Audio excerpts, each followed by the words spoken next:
9-10 محرم کو شام غریبہ مناتے ہیں، اور نعوذ باللہ شام غریبہ میں یہ ہوتا ہے کہ وہ امام بارگاہ اس وقت ہم نہیں بولا کرتے تھے، ہم امام باڑہ بولا کرتے تھے۔ امام باڑے کے اندر جاتے ہیں، عورتیں جو ہوتی ہیں وہ ایک لائن کے اندر کھڑی ہوتی ہیں اور مرد جو ہے وہ دوسری لائن کے اندر کھڑے ہوتے ہیں، پھر وہ لائٹ آف ہوتی ہے اور وہ پھر غلط حرکات کرتے ہیں۔ زندگی کا ایک ہی مقصد ہے کہ 10 شیعہ مار کے مرنا ہے، لیکن وہ اس بہانے جمعے والے دن وہ امام بارگاہ میں چلا جاتا اور وہاں سے جمعہ پڑھ کے واپس آ جاتا۔ باقی کی نمازیں جو ہم پڑھتے تھے وہ ہمارے ساتھ ہی پڑھتا تھا، لیکن اس نے 2 سال تک یہ ڈکلیئر نہیں کیا کہ میں شیعہ ہوں۔ جب ہم لوگ اپنے اسکول سے نکل آئے، اسکول سے نکلنے کے بعد جب ہم کالج میں آئے تو پھر جو ہمارا وہی دوست تھا جواد، جس کے بارے میں ہمیں معلوم نہیں تھا، اس نے پھر وہ شیعہ والے طریقے سے ایک دن وضو کیا تو 1-2 لڑکوں نے دیکھ لیا۔ زیب فاروقی صاحب کے بھی ہم بڑے فین تھے اور ان کی تقریریں جو ہیں وہ ہم سنا کرتے تھے، اور جتنے بھی میں نے یہ علماء کے نام لیے ہیں، آپ علی شیر حیدری صاحب کی تقریر سنیں یا نواز جنگوی صاحب کی، جین علماء کی آپ تقریر سنیں اور آپ کے اندر جذبات میں ابھریں، اور تو ایسا ہو ہی نہیں سکتا۔ جب وہ کتاب میں نے پڑھنا شروع کی تو نبی اکرم صلی اللہ علیہ وسلم کے وصال کے بعد جب حضرت ابوبکر صدیق کو خلیفہ بنایا گیا اور ثقیفہ کے اندر جو واقعہ پیش آیا تو اس کے اندر لکھا ہوا تھا، اور ساتھ میں یہ لائن بھی لکھی تھی کہ حضرت علی جو ہیں وہ حضرت ابوبکر صدیق سے 6 ماہ تک ناراض رہے۔ بس یہ لائن مجھے ہٹ کر گئی۔ تو اس ویڈیو کے اندر جتنی بھی باتیں میں بیان کروں گا وہ میری پرسنل اوپینین ہے، آپ اس سے ایگری کر سکتے ہیں، آپ ڈس ایگری بھی کر سکتے ہیں، آپ کرٹیسزم بھی کر سکتے ہیں کہ شیعہ کو لے کر ہمارے کیا قائد و نظریات تھے، ہم لوگ کیا سوچا کرتے تھے، شیعہ کے بارے میں ہم نے کیا کچھ سن رکھا تھا، اور وہ پرسیپشن چینج کس طرح ہوا۔ تو بیسیکلی جس علاقے سے میں بلانگ کرتا ہوں، ہمارے پورے علاقے کے اندر فرقہ واریت موجود نہیں ہے، وہاں پر دیوبندی، بریلوی، اہل حدیث بڑی تعداد کے اندر موجود ہیں، اور شیعہ نہ ہونے کے برابر ہیں۔ جو اکا دکا شیعہ ہیں بھی ان کا بھی کسی کو معلوم نہیں ہے۔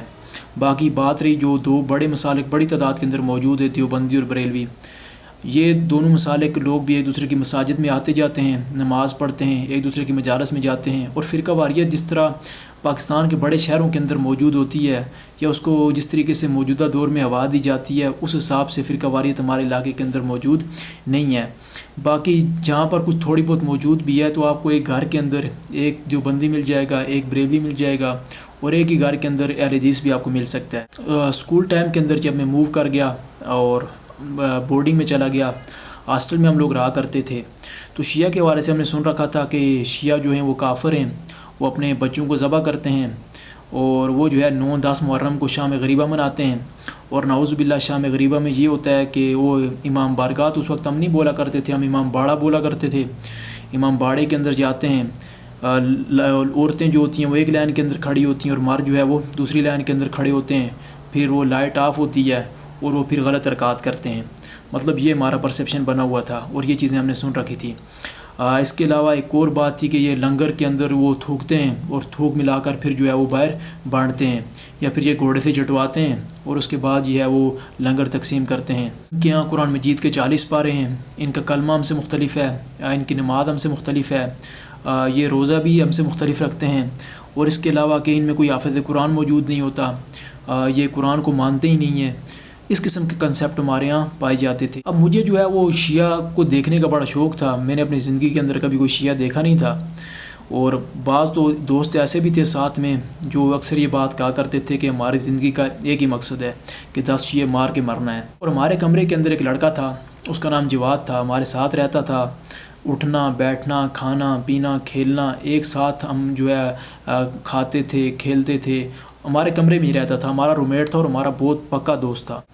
2 سال تک وہ جو لڑکا تھا جواد، اس نے اپنے بارے میں کبھی نہیں بتایا کہ وہ شیعہ ہے، کیونکہ اس کو خطرہ تھا ان 2 سالوں کے اندر جب ہم وہاں پر موجود تھے، یا ہمارے ساتھ جو لڑکے تھے جن کا وہ مائنڈ سیٹ بنا تھا ایک 9-10 کی عمر، جو آپ کو پتہ ہے کیسی عمر ہوتی ہے، یا تو اس کو مارتے یا جو ہے وہ اس کے ساتھ بالکل ہی قطع تلقی کر دیتے۔ اور پورے ہاسٹل میں ایک ہی لڑکا تھا، وہ تھا جواد جو شیعہ تھا، اور وہ اکثر اس طرح کرتا، جمعے والا دن کپڑے اپنے بیگ میں لے کے چلا جاتا کہ میں اڈے میں کپڑے دینے جا رہا ہوں، اپنے گھر میں بھیجوں گا اور وہ گھر سے واپس دے کے بھیجیں گے، لیکن وہ اس بہانے جمعے والے دن وہ امام بارگاہ میں چلا جاتا اور وہاں سے جمعہ پڑھ کے واپس آ جاتا۔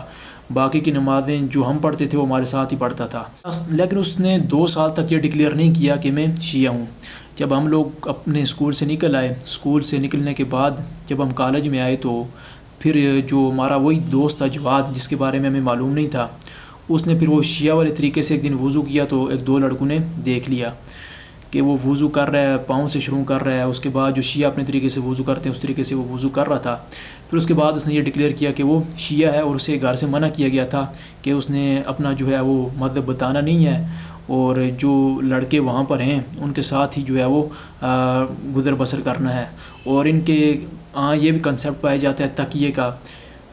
جیسا کہ آپ سب کو معلوم ہے کہ جب آپ کی جان کو خطرہ ہو یا اس قسم کی کنڈیشن آ جائے تو وہاں پر آپ تقیہ کر سکتے ہیں.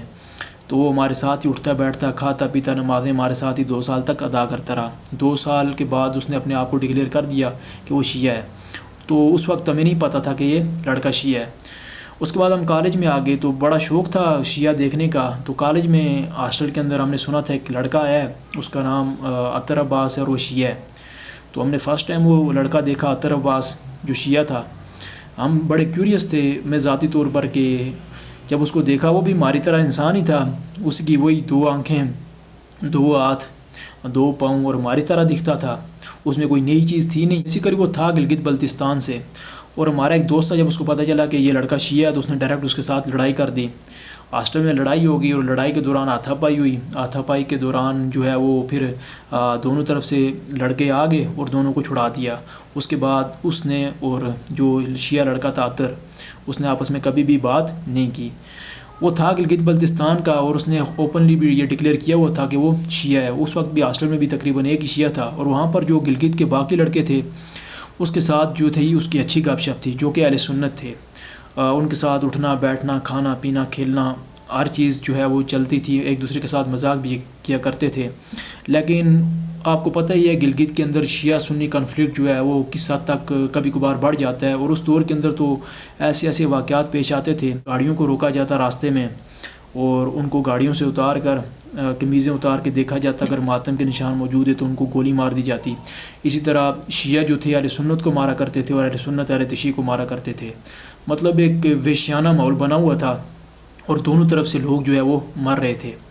تو اس تمام تر سیناریو کے دوران بھی جب وہ ہاسٹل کے اندر ایک ایسا انوائرمنٹ تھا جہاں پر شیعہ سنی جو لڑکے تھے وہ ایک ہی شیعہ تھا اور ساتھ میں جو گلگت کے سنی لڑکے بھی تھے ان کے ساتھ اچھا گزر بسر کرتے تھے. اکٹھی جگہ کھانا پینا، اٹھنا بیٹھنا سب کچھ اسی طرح تھا.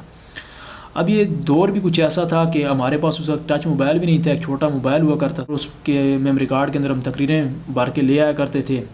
کارڈ کے اندر جی مولانا اکنواز جنگوی صاحب کی تقریریں، علی شیر حیدری، مولانا ضیاء الرحمان فاروقی، اعظم طارق، احمد لدھیانوی، معاویہ اعظم، اورنگزیب فاروقی صاحب. اور ہمیں تو پتہ چلتا اورنگزیب فاروقی صاحب اگر اس علاقے کے اندر آ رہے ہیں، اگر پتہ چلتا کہ ان کا خطاب رات کو، تو کبھی کبھی ہم ان کا بیان سننے کے لیے ہاسٹل سے جو ہے وہ رات کو نکل جایا کرتے تھے. اور وارڈن تو نہیں، چوکیدار کو ہم بولا کرتے تھے کہ ہم واپس اس ٹائم پہ واپس آ جائیں گے، ہمارا گیٹ جو ہے وہ کھول دینا ہے، یا مانیٹر جو ہوتا تھا اس کو بتاتے تھے.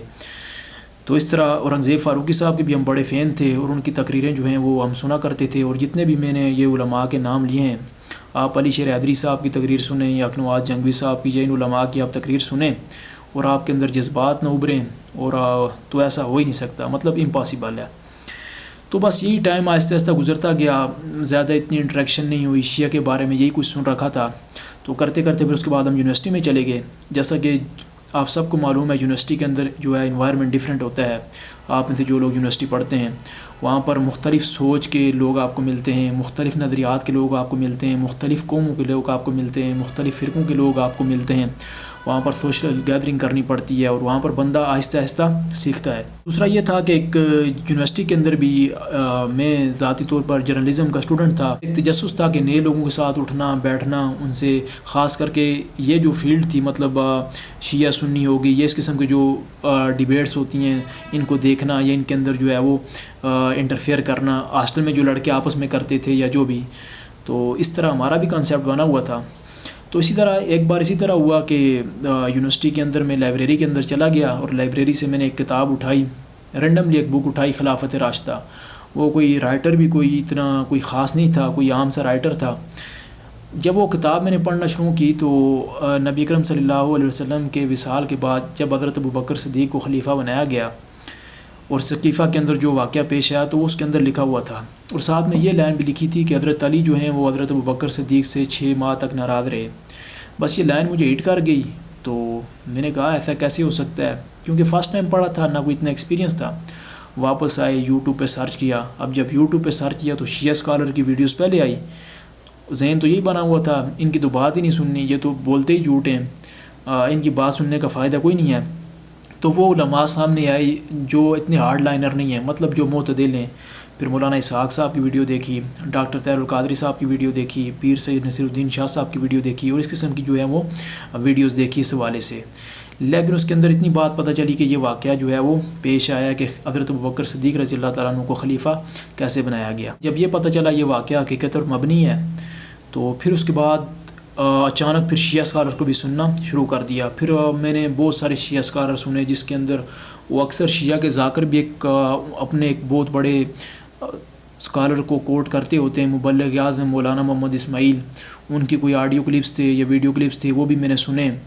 اور اس کے بعد ان کے جتنے بھی جو عالم تھے اور جو ذاکر تھے, عام جو گلی محلے کا نکڑ سا ذاکر ہوتا ہے جس کے کانوں میں بالیاں, ہاتھوں میں کڑے اور پاؤں میں بھی وہ چھن چھنے سے ہوتے ہیں, ان کی بات بھی سن لیا کرتا تھا. سید جواد حسین نقوی, علامہ شہنشاہ نقوی, راجہ ناصر عباس, نصرت عباس بخاری, حسن ظفر نقوی, سید انور علی نجفی, شبیر حسن میسمی, اور اس قسم کے بہت سارے ایسے اسکالر تھے جن کو میں نے سنا. اور مطلب یہ نہیں ہے کہ کلپ سنے, بلکہ گھنٹے گھنٹے کی ویڈیوز, 2 گھنٹے کی ویڈیوز, پھر جو ان کو میں وہ ایک لگاتار سنتا گیا.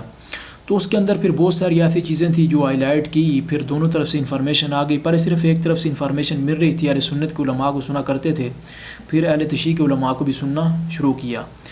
اس کے اندر جو ان کے ذاکر آتے ہیں, یہ علامہ ناصر عباس, آصف رضا علوی, علی ناصر تلاڑا, اور اس قسم کے بے شمار ذاکر ہیں. وہ جس طرح ایک اور آج کل ذاکر ہے, وہ جوان سا, اب تو اس کی عمر ہو گئی ہے, پہلے وہ چھوٹا بچہ ہوا کرتا تھا کہ پاکستان کس طرح بنا ہو, پوجا جناح والا واقعہ اور ذوالجناح والا.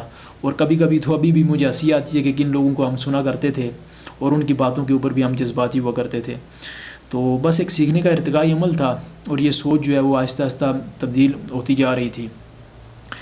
اب ساتھ میں ایک چیز یہ بھی تھی کہ جتنے واقعات ہیں, ثقیفہ ہو گیا, اس کے علاوہ حدیث کرتاس والا معاملہ ہو گیا, جنگ صفین ہو گئی, جنگ جمل ہو گئی, جنگ نیروان ہو گئی, اس کے علاوہ جو ہے وہ حضرت امام حسین کی شہادت, حضرت امام حسن کی شہادت, حضرت امیر معاویہ رضی اللہ تعالیٰ عنہ کا انتخاب کیسے کیا گیا, پھر یزید کس طرح خلیفہ بنا, یہ تمام تر واقعات جو ہے وہ ذہن کے اندر آ رہے تھے. اور بہت ساری پھر اس کے اوپر پھر ریسرچ کرنا شروع کی, پھر مختلف ڈیبیٹس دیکھی, پھر اس کے علاوہ خود تھوڑی بہت کتابیں پڑھنا شروع کی.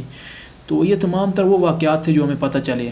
ساتھ میں افسوس اس بات کا تھا کہ علماء نے ان چیزوں سے ہمیں آگاہ کیوں نہیں کیا. لیکن دوسری طرف جو اہل سنت کا ایک موقف ہے, اہل سنت کا یہ موقف ہے کہ جو صحابہ کے آپس کے معاملات ہیں ان کو عوام کے اندر نہ لایا جائے, اور واقعی بڑا ہی ایک ویلڈ موقف ہے. موجودہ دور کے اندر انجینئر محمد علی مرزا جیسے لوگ کیوں فیمس ہیں, انہی وجہ سے کہ یہ جو صحابہ کرام کے آپس میں اختلافات تھے ان کو ہائی لائٹ کیا, دونوں طرف سے فیم آئی, اور وہ جو ہے وہ فیمس ہو گئے. پھر اس طرح بہت سارے اسکالر کو سننے کے بعد, شیعہ اسکالر کو بھی سننے کے بعد, سنی اسکالر کو بھی سننے کے بعد جو ہے وہ جو نتیجہ اخذ کیا, آئی ایم اسٹل سنی, میں ابھی بھی سنی ہوں. جب شیعہ کو پہلی بار سنا, ان کی بہت ساری باتیں سنی, مطلب صحابہ کے حوالے سے, اور جتنی بھی ان کے عقائد و نظریات ہیں, تو بہت ساری ایسی چیزیں تھیں جو تو خواہ مخواہ مشہور کی گئی تھی, جس میں یہ ہے کہ شام غریبہ میں یہ ہوتا ہے, نعوذ باللہ. شام غریبہ کے اندر ایک غیر مسلم جو ہے, ایک ہندو بھی ہے یا کوئی بھی غیر مسلم ہے, وہ بھی یہ نہیں سوچ سکتا کہ اپنی عبادت گاہ کے اندر کوئی اس قسم کی حرکت کرے. پھر اس کے علاوہ جو ان کا یہ کنسیپٹ تھا کہ شیعہ کے اندر حافظ نہیں ہوتے, جس طرح ہمارے ہاں حافظ قرآن جو ہیں وہ زیادہ تعداد کے اندر موجود ہوتے ہیں, اس وجہ سے کہ ہم لوگوں نے رمضان کریم کے اندر تراویح پڑھانی ہوتی ہے یا قرآن مجید جو ہے وہ سنانا ہوتا ہے. دوسری طرف شیعہ کے ہاں وہ رمضان المبارک میں تراویح کا کنسیپٹ تو نہیں ہے, تو ان کے اندر بھی حافظ موجود ہیں, لیکن جو ہے وہ اس طرح اوپنلی اتنی بڑی تعداد کے اندر موجود نہیں ہیں. پھر اس میں نے ایک اور نتیجہ یہ اخذ کیا کہ جتنے بھی پوری دنیا کے اندر جتنے بھی شیعہ ہیں, جن صحابہ کو ہم مانتے ہیں وہ ان صحابہ کو نہیں مانتے, وہ چند ایک اصحاب کو مانتے ہیں. وہ حضرت ابوبکر صدیق رضی اللہ تعالیٰ عنہ کو نہیں مانتے, حضرت عمر فاروق کو نہیں مانتے, حضرت عثمان کو نہیں مانتے. بہت سارے ایسے صحابہ ہیں جس میں حضرت سعد بن ابی وقاص ہیں, حضرت خالد بن ولید ہیں. یہ وہ صحابی ہیں جن کو اگر ہم اسلام سے نکال دیں یا ان کو سائڈ لائن کر دیں تو پیچھے میرے خیال میں بچتا ہی کچھ نہیں ہے. کو لے کر ان کے عقائد و نظریات جو ہیں وہ ڈیفرنٹ ہیں۔ ایک وہ طبقہ ہے وہ جو کہتا ہے کہ ہم صحابہ کو لے کر تبرہ نہیں کرتے، ان کے اوپر تبرے کو حرام سمجھتے ہیں، اور دوسرا وہ طبقہ جو کہتا ہے کہ صحابہ کے اوپر تبرے کو جائز سمجھتے ہیں۔ لیکن جتنے بھی شیعہ موجود ہیں پوری دنیا کے اندر وہ صحابہ کو نہیں مانتے، یہ حقیقت ہے، چاہے وہ بڑے سے بڑا کوئی اسکالر ہو یا چاہے وہ عام گلی محلے کا ذاکر ہو، ان کا صحابہ کو لے کر یہ عقیدہ ہے۔ اس کے علاوہ شیعہ کے اندر اور بھی بہت سارے غلط کانسیپٹ ہیں صحابہ کو لے کر۔ اب میں مثال دیتا ہوں حضرت عمر فاروق رضی اللہ تعالیٰ عنہ کی۔ آپ ان کی لائف پڑھ، شیعہ ان کے اوپر یہ بلیم کرتے ہیں کہ انہوں نے نبی اکرم صلی اللہ علیہ وسلم کو کاغذ قلم نہیں دیا، حدیث کرتاس جو ہے وہ آپ کی کتابوں کے اندر موجود ہے۔ اور جو عام شیعہ ہوتے ہیں، جو لے مین ہوتے ہیں، جن کو ان چیزوں کے بارے میں پتہ نہیں ہوتا، ان کے تو جذبات ابھرتے ہی ہیں، ان کو تو بیک گراؤنڈ کا پتہ نہیں ہوتا، اس قسم کے واقعات۔ اب حضرت عمر فاروق رضی اللہ تعالیٰ عنہ کی آپ پوری زندگی اٹھا کے دیکھ لیں، جس شخص نے 22 لاکھ مربع میل پر حکومت کی ہو، لیکن پھر بھی اس کے کپڑوں کے اوپر جو ہے وہ پیبند لگے ہوئے تھے۔ ان کو اتنی لالچ ہوتی خلافت کی کہ 22 لاکھ مربع میل پر حکومت کرتے ہوئے بھی انہوں نے اپنے لیے کچھ نہیں چھوڑا۔ ایون کہ جو شورا بیٹھتی تھی، عشرہ مبشرہ کی جو شورا بیٹھتی تھی جس کے اندر خلیفہ کا انتخاب کیا جاتا تھا، جب حضرت عمر کا انتخاب کیا گیا، حضرت عمر تو وہاں پر موجود ہی نہیں تھے۔ پھر جب ان کا اپنا دور حکومت ہے، اپنے دور حکومت کے اندر اپنے بینوئی کو نہیں بیٹھنے دیا کرتے تھے۔ تو ایک ایسی پرسنالٹی جس کو آپ نکال دیں اسلام میں سے، اسلام میں بچتا ہی کچھ نہیں ہے۔ باقی ایک چیز اور، جس طرح اہل تشیع کے ہاں یہ کنسیپٹ ہے کہ وہ 12 اماموں کو معصوم مانتے ہیں کہ ان سے کوئی بھی غلطی سرزاد نہیں ہو سکتی، وہ گناہوں سے پاک ہیں، ان سے کسی بھی قسم کی کوئی بھی غلطی نہیں ہو سکتی، لیکن اہل سنت کا یہ عقیدہ نہیں ہے۔ نبی اکرم صلی اللہ علیہ وسلم اور انبیاء کے علاوہ جو ہے وہ کسی کو بھی معصوم نہیں مانتے، محفوظ مانتے، معصوم نہیں مانتے۔ لیکن اس میں اہل سنت کا ڈرا بیک یہ ہے کہ وہ ایک طرف تو ان کا عقیدہ یہی ہے، لیکن دوسری طرف جتنے بھی صحابہ ہیں وہ ان کو معصومیت کی کیٹیگری میں ہی لاتے ہیں۔ جس طرح حضرت علی اور حضرت ابوبکر صدیق رضی اللہ تعالیٰ عنہ کا آپس میں معاملہ پیش آیا، 6 ماہ کی ناراضگی رہی، یہ جتنے بھی ایونٹس ہیں اس قسم کے، ثقیفہ ہے یا اس قسم کے ایونٹس ہیں جو پبلک کے اندر نہیں ہیں، اب علماء کو مجبوری کے طور پر یہ ایونٹس بیان کرنا پڑیں گے، تو یہ کوئی اتنی بڑی بات نہیں ہے۔ اختلاف اگر اختلاف کی حد تک ہو وہ تو باعث رحمت ہے، اور اتنے بڑے صحابہ حضرت ابوبکر صدیق جیسے، حضرت علی جیسے، حضرت عمر فاروق جیسے، حضرت عثمان جیسے، اور ہمارے ہاں تو یہ بھی ہے کہ نبی اکرم صلی اللہ علیہ وسلم نے فرمایا حضرت عمر کے بعد جو ہے مسلمانوں کے اندر فتنہ و فساد بڑھ جائے گا، پھر اس کے بعد آپ نے دیکھا حضرت عثمان کی شہادت ہوئی۔ تو اب کہنے کا مقصد یہ ہے کہ دونوں طرف سے، دونوں اطراف سے اسٹیل ابھی بھی بہت سارے ایسے لوگ موجود ہیں، اگر جن کو بتایا جائے، علماء کی ذمہ داری بنتی ہے۔ یہ شیعہ سنی کے میجر اختلافات ہیں، جس طرح جو میں نے ڈسکس کر دیے ہیں، حدیث کرتاس ہے، یہ ثقیفہ ہے، یہ اس قسم کے معاملات، یہ چیزیں ہماری کتابوں کے اندر موجود ہیں، یہ ایگزسٹ کرتی ہیں۔ علماء نے اس سے پہلے یہ چیزیں بیان نہیں کی، لیکن اب علماء کی مجبوری ہے، سوشل میڈیا کا دور آ گیا ہے، وہ ان چیزوں کو بیان کریں۔ اس میں کوئی کفر اسلام کی جنگ بھی نہیں ہے، اب علماء نے یہ بیان کرنا شروع بھی کر دیا ہے۔ عام پبلک کو یہ جو صحابہ کے آپس کے اختلاف ہیں ان سے دور رکھا جائے، اور اپنی جگہ پہ ان کا پوائنٹ بھی جو ہے وہ ویلڈ تھا۔ تو ابھی وہ دور نہیں رہا، ابھی انجینئر محمد علی مرزا جیسے اسکالر بھی آئے ہوئے ہیں جو اس ہر بات کو جو ہائی لائٹ کرتے ہیں، تو اب ان کا جواب بھی دینا جو ہے وہ لازمی بنتا ہے۔